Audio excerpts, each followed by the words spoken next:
สวัสดีทุกคนมื้อนี้ก็มาพบมาพอกันคือเก่ากับ2ประไกซอนมื้อนี้เฮาก็สิมาอัปเดตอัตราแลกเปลี่ยนเงินให้ทุกคนได้รู้กันมื้อนี้เฮาสิมาอัปเดตเฉพาะเรทของธนาคารเด้อทุกคนเด้อส่วนเรทสากลเดี๋ยวมื้อแรงเฮาก็สิมาอัปเดตทุกคนฟังอีกเทื่อนึงเนาะหลายคอมเมนต์เนาะที่ว่าถามมาว่าบางธนาคารแต่ละธนาคารคือเรทคือบ่เท่ากันบางธนาคารก็ให้เรทสูงกว่าบางธนาคารก็ให้เรทต่ำกว่าอันนี้เฮาก็บ่ฮู้เด้อทุกคนเด้อเฮาก็เอาข้อมูลความจริงเนาะเอามาให้ทุกคนได้รู้กันอะไรเนาะสำหรับใครที่มาเบิ่งใหม่เนาะยังไม่ได้กดติดตามก็ฝากทุกคนกดติดตามเลยทุกคนเด้อเนาะทุกคนจะได้ไม่ต้องพลาดมีข้อมูลอย่างดีๆครับก็จะเอามาลงทุกคนรู้กันเสมอเลยเนาะมาเบิ่งเงินดอลลาร์วันนี้ครับแลกกันอยู่21,400กับ3กีบต่อ1ดอลลาร์ราคาขายออกมื้อนี้อยู่ที่21,684กีบต่อ1ดอลลาร์อันนี้ก็คือเรทของธนาคารการค้าก็สิประมาณนี้เนาะทุกคนส่วนเงินบาทเนาะหับแลกกันอยู่ที่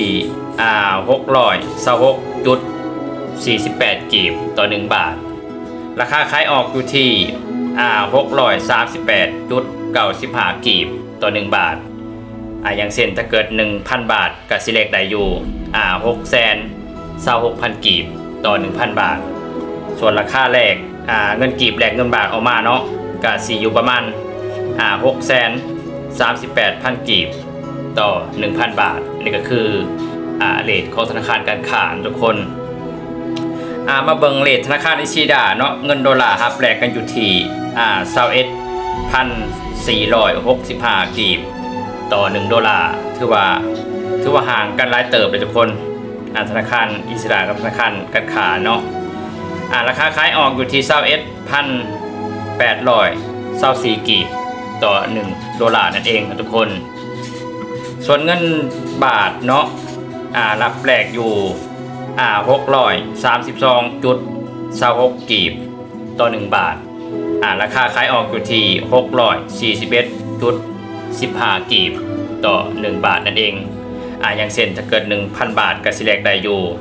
632,000กีบต่อ 1,000 บาทส่วนราคาขายออกเนาะอยู่เงินกีบแลกเงินบาทเนาะอยู่ที่641,000กีบต่อ 1,000 บาทนั่นเองอันนี้ก็คือเรทธนาคารอิชิดะนะทุกคนก็สิห่างกันหลายเติบทุกคนเนาะธนาคารการค้าอยู่ที่626,000ธนาคารอิชิดะอยู่ที่632,000กีบถือว่าต่างกันหลายทุกคนเนาะนี่เฮากับบ่ฮู้ว่าเป็นหยังเรทธนาคารคือบ่เท่ากันก็บ่ได้มีความรู้ก็สามารถที่จะคอมเมนต์มาได้ทุกคนเนาะเฮาก็สิเอาข้อมูลตรงนั้นมานำเสนอทุกคนได้รู้กันเนาะทุกคน